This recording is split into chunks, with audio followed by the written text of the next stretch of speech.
Time to talk about the May 2018 TCG Yu-Gi-Oh! Ban list. A few points about the end result, because if you're watching this video, you pretty much already know what's been hit and what's been released in a sense. Number one, in my opinion, TCG Konami met the minimum expectation of the players, which has not occurred in the past, so I guess they get some level of thumbs up for that, because they made the obvious hits in banning Astrograph Sorcerer, Masterpiece, and That Grass Looks Greener. Three cards that could be argued should never have been made in the first place.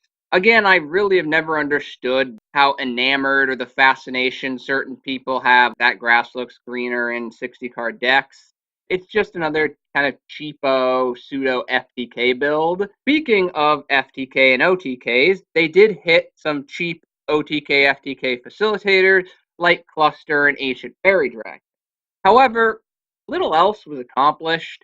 Basically, the expectation bar for this list was rather low and obvious, and Konami hit the bar, but did little else of importance. For example, the third best deck of the previous format by number of YCS tops, Trickstars, was not hit at all. They even maybe got a little boost by Ring of Destruction going from 1 to 2, depending on whether Trickstars want to include that into their deck build. They also maintain their rather unsportsmanlike, in a sense, reincarnation droll combination. And although one could argue that Trickstars are not well equipped to deal with Sky Striker Nightmare-esque decks going into this future meta, so their evasion of the ban list may be irrelevant, Reincarnation still should have been hit for reasons I've gone over before. It's just cheap with Droll and Lockbird. And overall, because the pendulum doesn't swing heavily one way or the other on the back of a single monster like True Draco decks did with Masterpiece and pendulum decks do with Electromite, the fact that you can get that free summons of a monster from banishing from the graveyard is of little importance. Furthermore, limiting Master Diamond does not remove the Gem Knight FTK from the game. Konami still has not properly addressed spirals, in my opinion, where Master Plan should be banned, and maybe you hit Last Resort to 1 or ban it, and then you just bring everything back to 3, because Master Plan's the real problem. Right now, spirals are just basically a colossally sacky deck, because it can still hit their big vomit board combo, which is pretty much the reason they were hit to begin with. But once again, Konami says, instead of just removing some of the teeth of that combo, no, we're just going to hit some of the consistency of that combo. That's not healthy for the game, so I really just don't understand that mindset. And I feel that Spirals are the best Nightmare-esque deck going forward because of Sleeper. For people just do not respect Sleeper enough. I mean, Goki's the kind of sexy new, yeah, this is great with Nightmares, look at us Extra Link all over the place, but Sleeper is just beast. Finally, Konami did not preemptively address the Toon Table engine in Sky Strikers.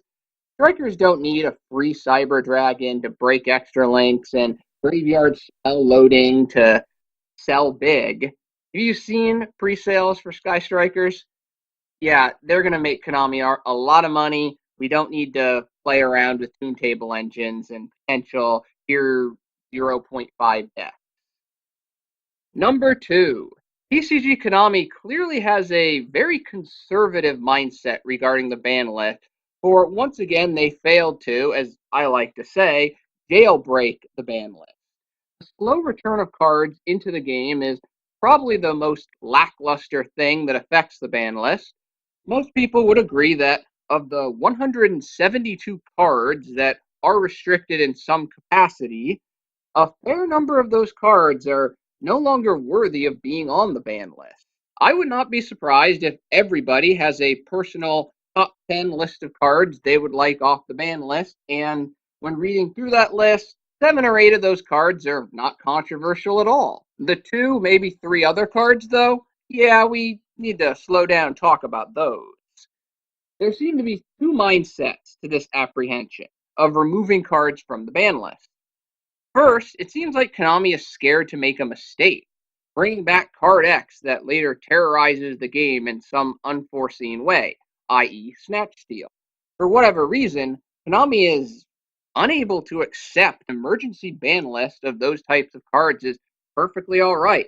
It's okay to make mistakes. That's what the emergency ban list exists for. Second, there could be the issue of Konami being afraid of the older, out of left field deck that materializes due to certain cards coming off the ban list, doesn't necessarily dominate the meta, but instead is cheap and tier 1, stealing the thunder and money from the newer cards that Konami wants to sell. This mindset is seen in that while some are excited for the return of Atlantean Dragoons and compulsory evacuation device, neither should really do anything relative to the obvious meta expectations regarding Sky Strikers and Nightmares, versus if something like Construct had come off the list, for Dinosaur Shaddoll with Construct could have been a legitimate threat to the meta. One possible resolution for this issue that I have mentioned before is Konami could have a jailbreak ban list and, celebrating in a sense that ban list, release an OTS style pack that corresponds to the cards that were released from the ban list in different rarities. So everybody in a sense would be happy. Konami would have another money-making opportunity. Various old cards would come back into the games, and those cards that come into the game, they'll be at new rarities that might be preferred over their existing rarities by certain players. Maybe there's some sort of secret quota of cards that can come off the ban list in some capacity, so we'll never see the 25, 35 cards off a single ban list that I want to see. Number 3, TCG Konami also seems to have an issue addressing the real problems in the game. For outside of the incredibly obvious, they have a tendency to play around on the fringes with various potential play imbalances and have inconsistent hitting behavior. A great example of this is just on this list alone. Cluster is banned, removing the easiest plant FTK OTK from the game, although it technically isn't super reliable yet because a certain Link monster isn't out yet, but when it came out, it was just going to be a pain in the butt. Makes perfect sense, nobody argues. However, then they limit Master Diamond instead of banning Lady Lapis Lazuli, which does not remove Gem Knight FTK, for there are ways to OTK with only one Master Diamond, or one can just use Firewall Dragon to recycle your one Master Diamond from the graveyard back to the extra deck, and then basically have that second quote-unquote copy, making the limit even less meaningful and finishing the FTK. The problem with the Master Diamond hit is it is too far down the chain of events and not the key card. Lady Lapis Lazuli is. So limiting it to one does not actually do much. FTK player has gotten to generally the point where they're starting to break out Master Diamond. It being at one copy, not really going to stop the FTK. And that's the problem, because you would have Ash Blossomed or Ghost Ogred something long before getting to that Master Diamond point. I think when people were celebrating the Gem Knight FTK demise, I'm not sure they really understood how it worked, because, as I said, one Master Diamond doesn't stop it. Overall, the question is, why does Konami make the right hit with Phoenix Cluster and then the wrong hit with Master Diamond? Especially because of the non-burn based Gem Knight build, Master Diamond is much more important than Lady Lapis Lazuli. The issue could be resolved with Konami releasing an explanation sheet for the ban list choices. Technically, there is precedence for this, but they've only done it, I think, once in the history of the ban list. And this is something many other players have asked for, but then Konami would have to justify their hits, which may not turn out well, and so many feel a portion of the hits are dictated by facilitating future sales.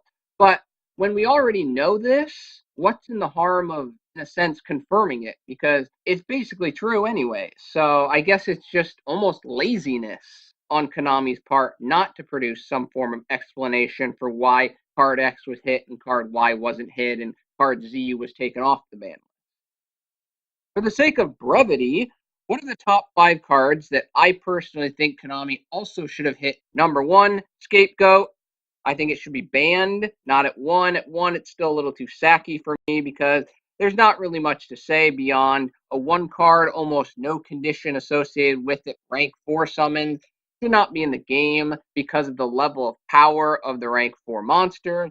2, Trickstar Reincarnation. I think Droll and Lockbird is still pretty important as a hand trap in this coming Sky Striker Nightmare meta and probably beyond. And while hand theft is not that consistent with the Trickstar Reincarnation Droll Lockbird combo, it should not be in the game, period. It's just something sacky and cheap, similar to a card like That Grass Looks Greener. Limiting reincarnation to 1, I don't think gets the job done because reincarnation is searchable, and the opponent's deck, they search, and that can be used to initiate the activation of Droll and Lockbird, and then you just flop over reincarnation. Bam. Multi-reincarnations, not necessary. Number 3, Anti-Spell Fragrance. One of the worst floodgates ever. No card should completely shut down a game mechanic, Pendulum Summoning, and their associated decks, as well as heavily limit the usefulness of a variety of outs to the card. On the turn, you could actually activate those outs by delaying that activation, because that's always been kind of the out people have had in a sense to Floodgate. Oh, well, all you have to do is have some back row removal for it.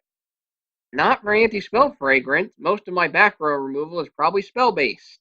I need to set it for a turn and still can't do anything. My out is an out, but a delayed out, and that's not fair.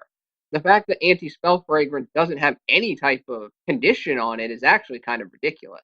So let's give a good hearty hand wave banning to Anti-Spell Fragrance. Gem Knight Seraphonite. I find it funny that some people argue the reason Construct remains banned is the light-based graveyard dumping. Oh man, that just versatility is insane. Brilliant Fusion and Seraphonite is a much more generic and powerful version of that dumping. So, if that's really why Construct's gone, why is Seraphonite or Brilliant Fusion sticking around? Exactly. Seraphonite just exacerbates the first turn vomit mentality of the game and really provides less benefit than detriment to the game. Number 5, Supreme King Dragon Dark Worm. I find it interesting that Speedroid Terratop is limited at 1, yet Dark Worm, the Pendulum equivalent, still sits at 3 copies. A number of people would argue is the better card. This decision by Konami, while not as bad, is similar to the disparity I saw between Eater of Millions, which has always been at 3, and Neospacian Grand Mole, which was limited for years, until this most recent list. Grand Mole should have been unlimited the second Eater of Millions was released. However, Speedroid Terratop, in my opinion, is still too good to return status, largely because of link summoning. So Dark Worm then needs to be limited as, hey, I'm stronger than this card. I shouldn't be at 3 while that card is at 1. Number 5, finally, on what almost everyone else feels is going to be the next meta. One best strap themselves in, Sky Strikers, Nightmare, insert third archetype quasi-engine here format. A format that will be rather similar to Zodiac format, except with Sky Strikers taking the role of Zodiacs. Yay! Maybe Altergeist can do something, but they are rather easy to side deck against. So I think their only hope is that everyone tries to side deck against the Sky Striker Nightmare X decks and just forgets about them. Kind of like how everybody in Necroz's format was like, my entire side deck is devoted to stopping Necroz. I don't care about Ritual Beasts, Teller Knights, and the like. But over the long haul, it's kind of difficult to see Altergeist around at any high level of capacity and any significant numbers once Sky Strikers hit the meta in full force. Well, those are my thoughts on the new May 2018 TCG Yu-Gi-Oh ban list. Thank you for your attention and your time. I'm out.